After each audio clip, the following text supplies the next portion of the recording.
that we're actually behaving the way we want to. In this interview, I say to you whatever I want. No manager outside going to tell me you should tell them this, don't tell them that, let's keep this a secret.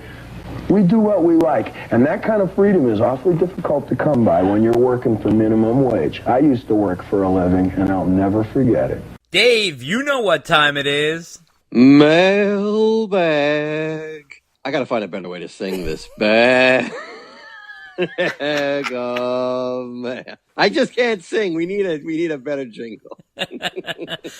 And that is Dave doing his early Saturday morning mailbag for you. Yeah, it's not much better than my late night mailbag. Actually, the late night mailbag gets a little sexy at times. Oh, well, I'm sorry to hear that from you. Well, it's mailbag time again. And we have our largest mailbag yet, Dave. We got a dozen letters this time. Believe it or not, we have some of the old favorites as well as some new people. So we have some interesting stuff. And the cool. first one comes from Shannon the Dude. Dave, you love Shannon the Dude. This guy went wild. I think he might have sent me 4 letters that I compiled into one. Shannon was very prolific this time out, and I'm going to whittle through some of this stuff just so you guys can get the gist of what he's talking about. So Shannon the Dude, he says, I dusted off Tokyo Dome this morning. Do you think we could get Mitch or Gary to maybe go in and redo all the vocals? Sheesh. Wow, it's really early in the morning to start hitting me up with that, Dave. I got to tell you.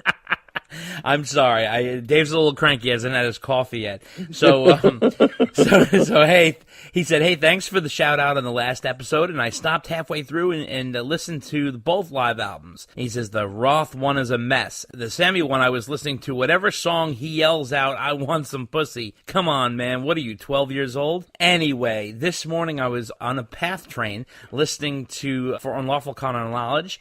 And I think one of the reasons I never warmed up to that album is because of its dopey title. Call the album, I don't know, Judgment Day or something cooler. Again, what are you guys, 12? Anyway, I was listening to Spanked. As I typed this, can you imagine what I'm thinking? I just switched Unlawful Carnal Knowledge off and then started listening to Michael Jackson's Off the Wall album. Who the hell produced Fuck? It's a wall of mash sound. The MJ album sounds bright and open, like the room just got 3 times bigger. He says, you know, the original 6 Van Halen albums sound great, but thanks for the shout-out on the mailbag. And then he also noted, hey, what do you think about remixing 5150, and what's your choice of something else, Sammy, to the old style separation where Eddie is only in one speaker? No way. Yeah. No way. Yeah, that is like, I don't like that. No offense, but that is like the very last thing I would ever do. Yeah. I mean, not a knock on Ted Templeman's production work, but that was always like the one thing. Yeah. In fact, I remember I was looking at Van Halen singles,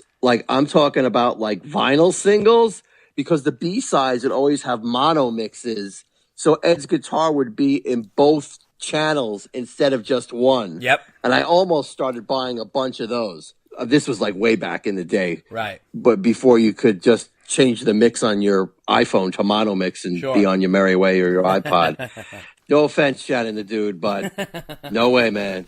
No way. That's right. Well, I also agree with Dave. I am not a fan of Eddie in one ear. And regarding remixing 5150, I definitely have said this before. I would love Alex to re-record all the drums to real live drums as opposed to the electronic drums. That drives me crazy. Also, the guitars need to be sharpened up a little bit and more in your face. They're way more muted than they were with Ted Templeman, who used to put them right up front and really crisp and clear. So that's what I would do with 5150. Eddie definitely not in one speaker. I am not into that at all. In terms of the 2 albums you were talking about, For Unlawful Carnal Knowledge, Michael Jackson Off the Wall album, well, you're talking about 2 incredibly different production styles. One is Andy John's, okay? That album, and I have mentioned this before, and if you check the Fuck discussion that we talked about, that album has a certain sound to it. I don't know how to explain it. It's like it's, I don't know, it's like it's sort of like in a can or something. There's something weird about the sound to that album. It sounds different than any other album. And you're talking about Quincy Jones, who did Michael Jackson's Off the Wall album, which is one of the greatest sounding albums of all time. That album sounds unreal to this day. And especially if you get like a really quality vinyl on that, which I bought my son for Christmas. I got him the Off the Wall album. I think it's like, what do you call it? The 180... 180 gram or whatever it is. My God, does that sound good? I mean, and Quincy Jones is one of the greatest producers of all time. Those albums, the Michael Jackson albums, the 3 that he did, which was Off the Wall, Thriller, and Bad, those will sound great till the end of time. And Quincy is a legend because of that. So there's no comparison. Also, there was some shenanigans going on when making the For Unlawful Carnal Knowledge album. I don't know per se, but I heard that some substance stuff was going on with Andy Johns and Eddie and stuff like that. So much so that Sammy had to bring in Ted Templeman to do all his vocals. So that was the rumor. I don't know. That's the situation with that. I don't think the For Unlawful Carnal Knowledge album sounds bad at all. I don't think it sounds bad. I just think it has a very specific sound. I guess, but yeah. I like the way it sounds. I mean, maybe it's just because it's such a big improvement over OU812. Oh, yeah. But I thought that album sounds good. Yeah. Shannon's not the only guy, though, who is a critic of the way that album sounds. Yeah. I've read other people be critical of how that album sounds, and I'm like, I don't know. I don't hear what you're hearing, because I think it sounds really good. But hey, to each his or her own. Well, you know what's interesting? If you listen to all 4 of the Sammy albums, let's be honest, they all sound way different. You got the really polished 80s sound on 5150. Then you got the real, kind of unfinished, unbalanced, muddy sound of OU812. Then you have the Andy John sound, which is, like I said, there's nothing, I'm not saying it's bad. I'm just saying it has a certain specific sound.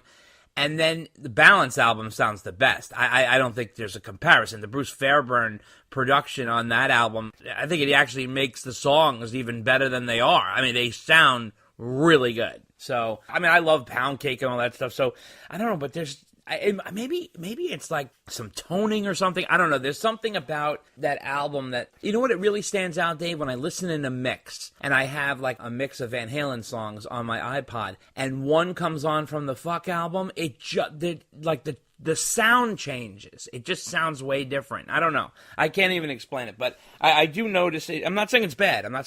But it's just, it has a specific sound. Letter number 2, Chris Callan. Hi, Dave and Dave. Hope you're all doing well. Thanks so much for the review on Tokyo Dome Live album. I never really gave that album a fair chance. I can't stop listening to it. The set list is amazing and the boys sound great. Eddie is on fire. Also, thanks for the shout out on the Classic Rock album by Album podcast, and I enjoyed the Fair Warning episode, but was surprised on how critical they were about some of the songs on that album. I know it's all in fun, and everybody has an opinion. Keep up the great work, guys. You rock. That cast is very fun. Those guys are really nice. They've been great to us. They actually even contacted me and offered to give us a free ad on their podcast, and I sent them that. And I said we'd do the same for them. Yeah, it's a fun cast. They are a little critical. That's fine. That's part of the deal, and that's okay. And they broke our chops a little bit, Dave. Oh, did they? Good. They were like, yeah, these 2 guys that do a Van Halen podcast, it's like 4 or 5 hours long. And then one guy goes, how can you talk about Van Halen for that long a period of time? Don't they have anything else to do? Apparently not. Apparently not.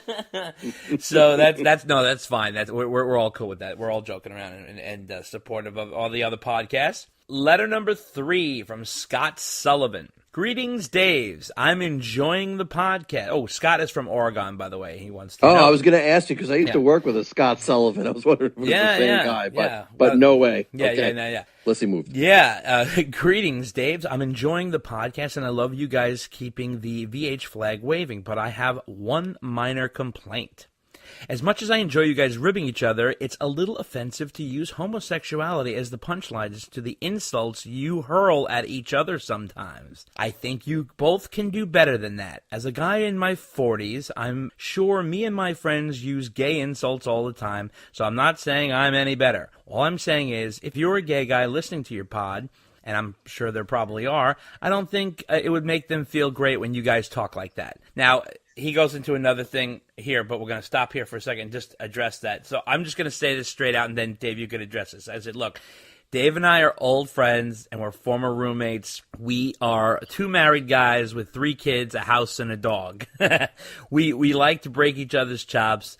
In no way are we denouncing or making fun of homosexuality. I have plenty of gay friends, Dave being one of them, of course. That's a joke. That's a joke. And the reason why I say that... Wait a second.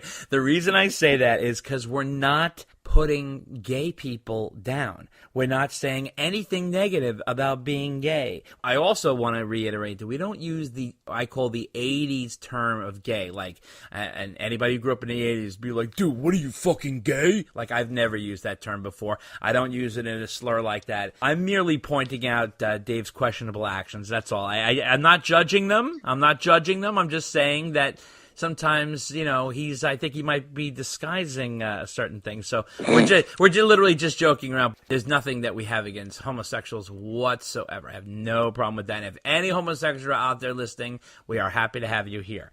So, Dave, you have anything to say about that? No, but as soon as you get over this fantasy of me you've had for years, I think the better off we'll be. Well, look, Dave, I'm not saying there's not love there. There is. But, at least I keep my hands to myself and I stay away from New Jersey rest stops. That's all I'm saying.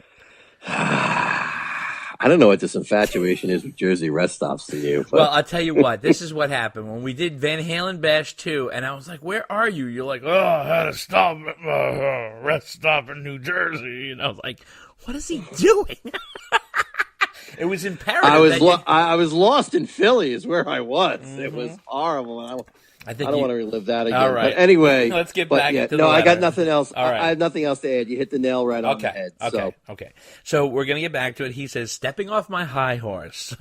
Please keep up the interviews. I really want to hear a full review of Live Without a Net, as it contains what I think is Van Hagar at its height of its powers. The version of 5150 on that DVD, to me, is the best thing Van Hagar has ever put out. And it was before they got a little more rigid in their touring shows and like to screw around a little bit more. All the best, Scott. So, Scott, we'll definitely probably do a full review of Live Without a Net. I do agree. I am a huge fan of Live Without a Net. I really, really love that. In fact, I have said before in this podcast, and I'll reiterate it here again, I think that Live Without a Net needs the proper treatment in the sense that I want a Blu-ray release on that or a re-release on DVD. I would like outtakes from it. There is stuff that was taken out of that show that should be put back in, mainly the guitar duel between Ed and Sam, and also Dave. What was the one song? Was it You Really Got Me that they took off? At least that, yeah. There might have been a little bit of something else too. I also said that I really would love a deluxe version of that comes with 2 CD set. Oh, that would be fantastic. I do want to say that there is a bootleg out there that you can get the double CD set of the Live Without a Net show, which I have. It's phenomenal. I love it, love it, love it, love it. Right, I got that too. Yes. Yep. I look forward to that day like I look forward to all the other stuff that Van Halen hasn't released from their archives yet. It's unbelievable. So anyway, number 4 comes out to Rob Hutch, Dave, and he's calling from Bromley, England. He says, hi, guys. Just wanted to drop you a note and tell you how much I love the podcast. I'm a bit of a newbie to it and stumbled across your show in February, and since it's been essential listening on my journey to work, which I love to hear because I do the same with other podcasts. I'm a Sammy-free zone when it comes to Van Halen, and there's just no activity whatsoever in Europe on the VH front ever, so your pod is great to keep the VH vibe alive. And when they announced a different kind of truth tour, I hopped on a plane to Toronto and stayed with a British mate who lived there and stayed there for the weekend. It was a blast, and in hindsight, it was a wise move as there's no sign of them ever coming back to Europe. Agreed? We've been so badly shortchanged over the years with regards to live stuff. The show ripped. Much more enjoyable than the Donington show in 1984 when they didn't quite stack up for me. I thought it was poor sound, Dave was all over the place, and it was a short daylight set, which I struggled with sadly. Finally, a little bit of trivia for you guys. I discovered last year that the original painting that the iconic artwork for A Fair Warning was taken from is actually in a tiny museum just 5 kilometers away from where I work in Kent. It's free to visit, and it's open a couple days a week to the public and is situated within a mental hospital. The museum also displays Kerlich's follow-up work, Out of the Maze, also paintings